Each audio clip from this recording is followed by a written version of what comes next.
Do you know what the top features are you should look out for in a webinar platform? Finding the right webinar software can be a struggle when you have no idea what to look out for. That's why in this video we'll go over the most important features to make your search less complicated. And as a software example, we'll be using WebinarGeek.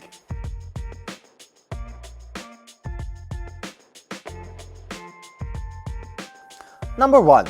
Introduction. First things first, why use a webinar platform?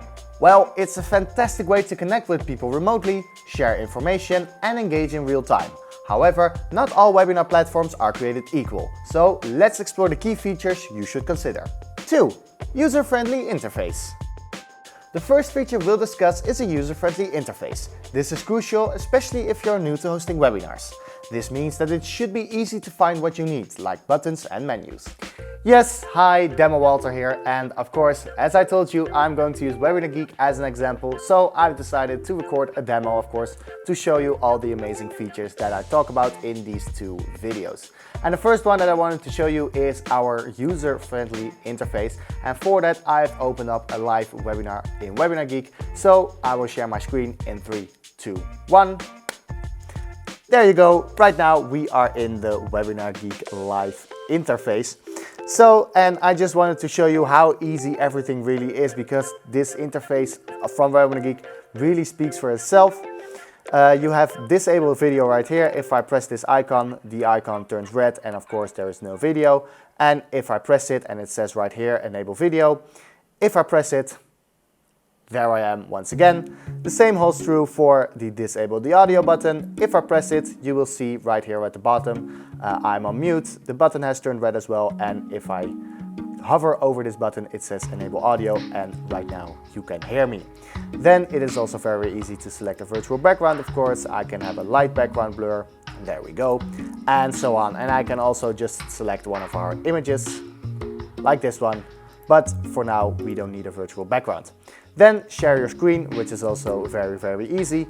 You can select a Chrome tab or your entire screen, or just a very simple tab like this, which is also very handy. Of course, this works the same in Google Meet, I believe, so that is pretty standard and very normal. Of course, here you have the end webinar button. Right now it's an end webinar button, but right before I started it had a start live webinar button, so you can't really miss that. Also on the top you will see that you are live as well via this tag right here. That was the word, I almost forgot the word. Then you have also right here at the bottom tours and tips. This is great if you are very new to our software and you still want a tour or a little bit of guidance. You can easily find it over there. Then right here you can switch to light theme, which looks like this. And then here you have the layout. You can change the layout to the active speaker layout, which is very handy if you have a lot of co-presenters. Flowing tile layout, that one is very great if you're working with a presentation, and you also have a lot more layout setting, which makes it even easier for you to see and to ask yourself what you want, and then you can select it. And as you already know, right now we are live, so you can change all of these settings still live in your webinar. And the next thing that I wanted to show you is the one feature that I haven't talked about, and that is our viewer on stage feature, which is this button right here. So if I leave the stage, as we call it, right now no video or audio currently is being shared, and that is of course because I'm the only presenter in this webinar currently. But you can even invite viewers or participants on stage in your webinar with sound and with video, or just with sound. And I already showed you, but if I leave the stage, you will see that I will go to the off stage, and right now no video or audio screen being shared, which is correct because I'm off stage. And then here as a presenter, you can check in this preview if your viewer or participant is ready enough for you and for them before they go right on stage. And below here you have invited. So first of all, they are invited, then they have to accept it, then they go to off stage, and then then you can actually pull them on stage, so to say. And well, right here I will just go over the rest of the interface as well. Right here you have the content tab, so here you will find your presentation and your video, which is just very easy to select and add in your webinar. Then you have the interactions, which I'm going to show you in just a little bit. And right here you have the chat options as well. This is of course a very quick overview just to show you how user-friendly our interface is. If you want to know more about our interface, you can check out our demo webinar, which you will find on our website for WebinarGeek. On to the next one. Number 3, interactive tools. Next up, interactive tools. Check if your webinar platform supports any interactive elements, because a good webinar platform should offer you features like polls, quizzes, and chat options. These tools make your webinar more dynamic. Yes, so let's see what type of interactions you have inside WebinarGeek. Right here I have my webinar open. I haven't created any interactions yet, as you can see on my screen.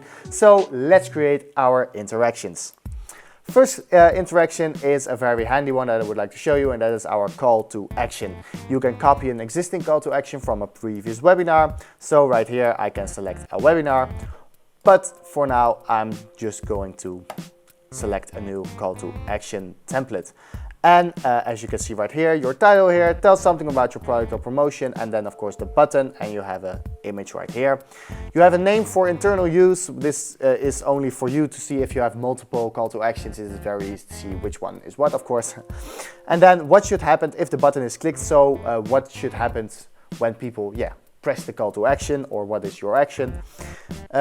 You can set a request and show a thank you. You can open a form with even more input fields. You can easily make your participants subscribe to a future webinar.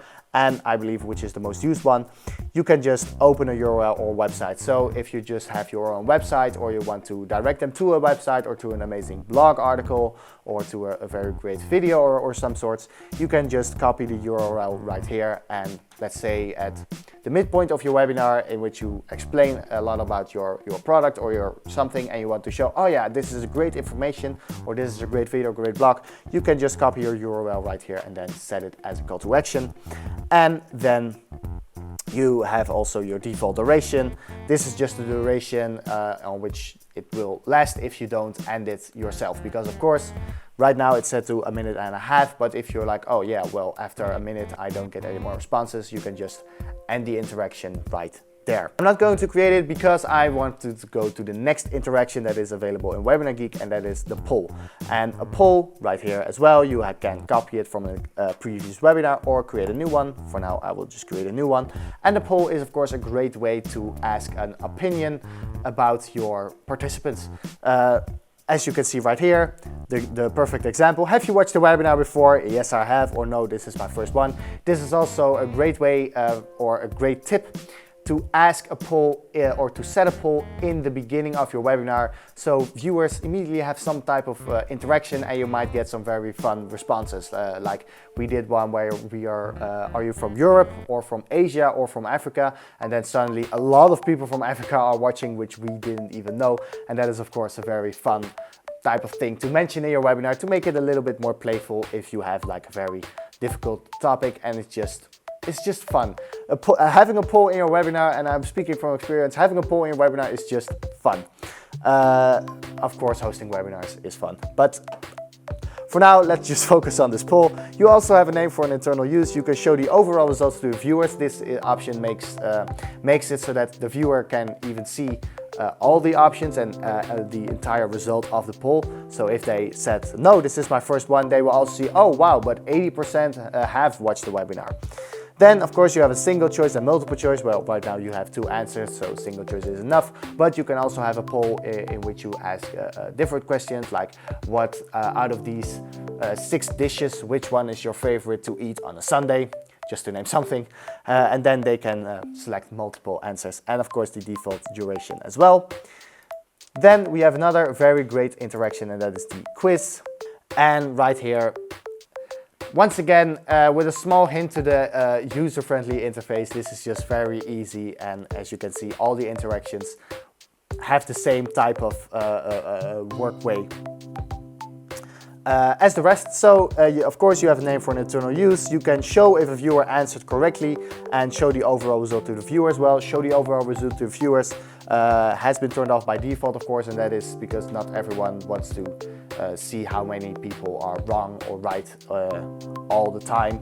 And if you have an answer wrong and everyone has them right, it it's not a good feeling to have if you have a lot of quiz questions in your webinar and you are a viewer and you are like, oh well, I got the first 2 wrong and the rest got them all correct. It's not very motivational to watch the rest of the webinar. So that is why it's turned off by default, and of course show if your viewer answered correctly. This is turned on by default, of course, because it's very handy to see if you answered it correctly or not. A thing you might want to turn this off if you have set up an assessment, and an assessment which is also a type of an interactive feature, because you can set an assessment on how many polls people have answered or how many quizzes they got correct, and some other features as well, which I will show you in just a bit. And then of course the default duration as well. And then I wanted to show you the assessment. Use the assessment tool for this webinar and press add new criteria, and there you will see a viewing time, the polls evaluation for my quizzes. Like I told you, set a minimum number of polls a viewer has vote for, and the amount of quizzes they have to answer correctly to pass the assessment. So this is also a great tool, especially for educational webinars, to see if your students or your participants really paid attention and really say to them, hey, there is an assessment, so please pay attention and watch the entire webinar. Number 4, recording and playback. Yes, and the last feature that I wanted to show you today is the replay option, because every webinar is automatically recorded if you are using WebinarGeek, and if you take a look at my screen right now, there you will see once again I have selected my webinar, and right here you see a button that says replay. If I press the button and then go to settings, and here we have the replay options. First of all, of course, you can select if you want to make the replay available or not. If I turn it like this, it's off, and when it's like that, it is turned on. Then availability, you can make your replay availability until a specific date and time. This is very handy if you only want people to like watch the replay for a week, and after that you will have a new webinar or something like that. So this may be an option for you, and if I press this button, and there you can select a date and even a time on which you want to make the replay available. Then viewers can scroll in the video, viewers can scroll forward or backwards. This is very handy because if they are watching the replay and they missed a part, or they want to watch a very specific part of your webinar again, they can easily just go back or fast forward to the part for them that is most beneficial or interesting. Then viewers can change the playback speed. This works the same as in YouTube, where you have 1.25 and another half, like that. So they can watch it faster or they can watch it slower. Then you can select whether you want the public chat available in the replay as well, so they can send public chat messages in the replay. This is of course very great if you want to make your webinar as interactive as possible, even if it is a replay. And then finally, accept questions. Replay viewers can send questions to you while watching, and then your email address. If you make this available, then viewers can send you a question, and you will of course can ask the question via the email address, which is very handy, because if you have a very difficult topic and a lot of people ask a lot of different questions, they can still reach you via this option. That is all that I wanted to show you for this first part. Next week there will be a part 2, so stick around for that. And then for the outro, I will hand it over to Walter. If you enjoyed this video and you want to learn more about webinars, on how to host them, what gear to use, and what it is like to work at a tech startup, subscribe to our channel. Don't forget to click like on this video and hit the notification bell. And let me know, what do you look out for when searching for a webinar platform? Thank you so much for watching, and see you on the next one. Bye!